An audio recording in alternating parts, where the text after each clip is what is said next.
ಈಗ SIT ರಚನೆ ಈಗ ಮಾಡ್ಕೊಂಡಿದ್ದಾರೆ. SIT ರಚನೆ ಈಗ ಅವ್ರ ಕೆಲಸ ಶುರು ಮಾಡ್ಕೊಂಡಿದ್ದಾರೆ. ನಾನು ರಾಜ್ಯದ ಮುಖ್ಯಮಂತ್ರಿಗಳಿಗೆ ಕೇಳಲಿಕ್ಕೆ ಬಯಸ್ತೀನಿ. ಪ್ರಧಾನಮಂತ್ರಿಗಳು ಒಂದು ಪತ್ರ ಬರೆದಿದ್ದೀನಿ, ಏನೋ ಲುಕ್ಔಟ್ ಅಂತಲೋ ಏನೋ ಹೇಳ್ಕೊಂಡಿದ್ದೀನಿ. ಪಾಸ್ಪೋರ್ಟ್ ಯಾಕೆ ಕೊಟ್ರಿ, ಪಾಸ್ಪೋರ್ಟ್ನ ಹೆಂಗೆ ಬಿಡುಗಡೆ ಮಾಡಿದ್ರಿ, ವೀಸಾ ಯಾಕೆ ಕೊಡಿಸಿದ್ರಿ, ವೀಸಾ ರದ್ದು ಮಾಡಬೇಕು. ವೀಸಾ ರದ್ದು ಮಾಡೋದು ನಮ್ಮ ರಾಜ್ಯದ ವಿದೇಶಾಂಗ ಇಲಾಖೆ ಅಲ್ಲ, ನಮ್ಮ ರಾಷ್ಟ್ರದ. ಅದನ್ನು ಅಲ್ಲಿ ಕೊಡೋದು, ವೀಸಾನ ಕೊಡೋದಾದ್ರೂ ಆ ದೇಶದಲ್ಲಿ ಎಲ್ಲಿದ್ದಾನೋ ಆ ದೇಶದಲ್ಲಿ. ಪಾಸ್ಪೋರ್ಟನ್ನು ರದ್ದು ಮಾಡಲಿಕ್ಕೆ ನೀವೇನು ಪ್ರಧಾನಮಂತ್ರಿಗಳಿಗೆ ಒತ್ತಡ ಹಾಕಿದ್ದೀರಿ,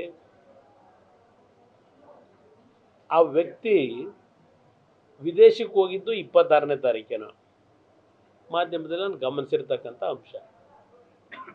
ಆ ವ್ಯಕ್ತಿ ವಿದೇಶಕ್ಕೆ ಹೋಗಬೇಕಾದ್ರೆ ಇನ್ನೂ ಯಾವುದೇ ರೀತಿಯ ಕೇಸ್ ಬುಕ್ ಆಗಿಲ್ಲ ಅಲ್ಲಿ.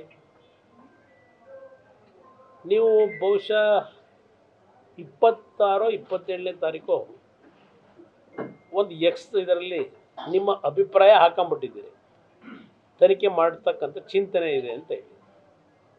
ನೀವು ಆ ಚಿಂತನೆಯನ್ನು ವ್ಯಕ್ತಪಡಿಸೋಕ್ಕಿಂತ ಮುಂಚೆ ಆ ವ್ಯಕ್ತಿ ವಿದೇಶಕ್ಕೆ ಹೋಗಿದ್ದಾನೆ. ಅದನ್ನು ನೀವು ಬೇರೆ ಬೇರೆ ಥರ ವ್ಯಾಖ್ಯಾನ ಯಾಕೆ ಮಾಡ್ತಾ ಇದ್ದೀರಿ?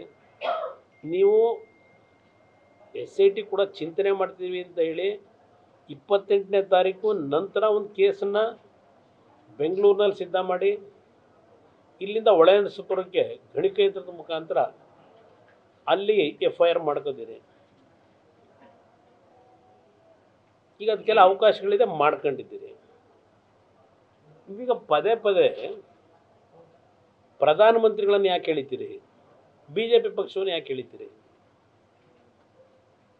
ಆ ಪ್ರಕರಣಕ್ಕೂ BJPಗೂ ಪ್ರಧಾನಮಂತ್ರಿಗೂ ಸಂಬಂಧ ಏನು? ಈಗಾಗಲೇ ಕೇಂದ್ರದ ಗೃಹ ಸಚಿವರು ಅದಕ್ಕೆ ಹಲವಾರು ಪ್ರತಿಕ್ರಿಯೆಗಳನ್ನು ಕೊಟ್ಟಿದ್ದಾರೆ. ಈ ದೇಶದ ಪ್ರಜಾಪ್ರಭುತ್ವದ ವ್ಯವಸ್ಥೆಯಲ್ಲಿ, ಒಕ್ಕೂಟದ ವ್ಯವಸ್ಥೆಯಲ್ಲಿ ಯಾರ್ಯಾರ ಜವಾಬ್ದಾರಿ ಏನು ಅಂತಕ್ಕಂಥದ್ದನ್ನು ಸರ್ಕಾರಕ್ಕೂ ಗೊತ್ತಿಲ್ಲದೆ ಇದ್ದು ತಿಳ್ಕೊಳ್ಳಿ ಅಂತ ಅವ್ರಿಗೂ ಸಲಹೆ ಕೊಟ್ಟಿದ್ದಾರೆ ಗೃಹ ಸಚಿವರು. ನ್ಯೂಸ್ ಫಸ್ಟ್ ನಿರ್ಭೀತಿಯಿಂದ ನಿಮ್ಮ ಪರವಾಗಿ.